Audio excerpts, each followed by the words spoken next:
Thank you, Whip, and really appreciate the work that the Whip has done to remind everybody about the fraud that was going on in Minnesota for years. It's finally getting, I think, more coverage, not as much as it deserves, but alarming that so much of that was going on right under the nose of Governor Walz, and the brutal waste of taxpayer dollars. We're going to continue, as President Trump is this week, to focus on affordability and lowering costs. You saw President Trump go to Pennsylvania yesterday to talk about a number of the things he's been working on in his administration and working with Congress to lower costs for families. But it's important to remind people what he inherited and what was going on in this country under the Biden administration for 4 years, when you saw prices skyrocketing, energy costs skyrocketing, interest rates skyrocketing, and Democrats in Congress never cared about any of that. They let it happen. They looked the other way over and over again.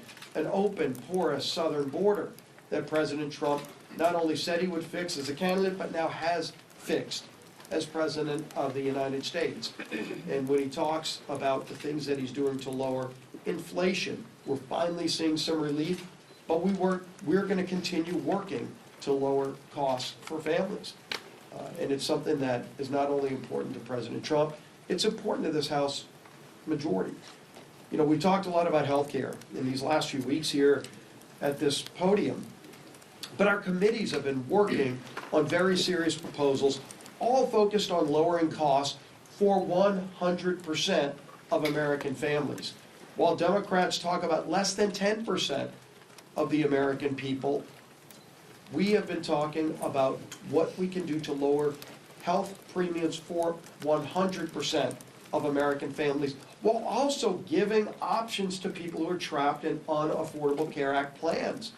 Where Democrats want to keep them trapped, we want to give them options.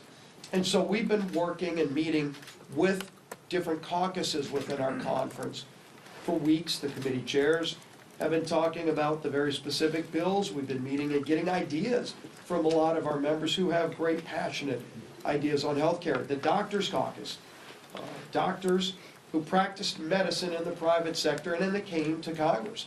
They still have great ideas about how to restore the doctor-patient relationship that Obamacare broke.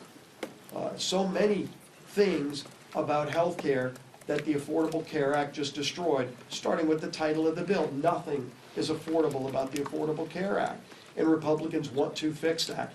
And so what we did today in our conference just a little while ago has had a really productive discussion about all those ideas that the committees have been working on, not just ideas, actual bills. And we are now focused on bringing a number of those bills to the floor next week that we have consensus on.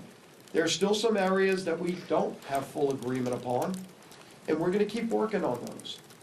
And we've committed to work on those early in the next year, but starting next week, voting in the House on bills that will focus on lowering premiums for 100% of Americans. Let's see where Democrats stand when it's not just giving money to insurance companies and propping up failed Obamacare plans, but actually helping 100% of Americans have better choices and lower health care premiums. So we're going to continue bringing bills to the floor that work on fixing problems that Democrats have created and delivering on the promises we made to the American people. And our champion, who is our lead person who is helping unify this very narrow Republican majority, but very effective Republican majority, is our Speaker of the House, Mike Johnson.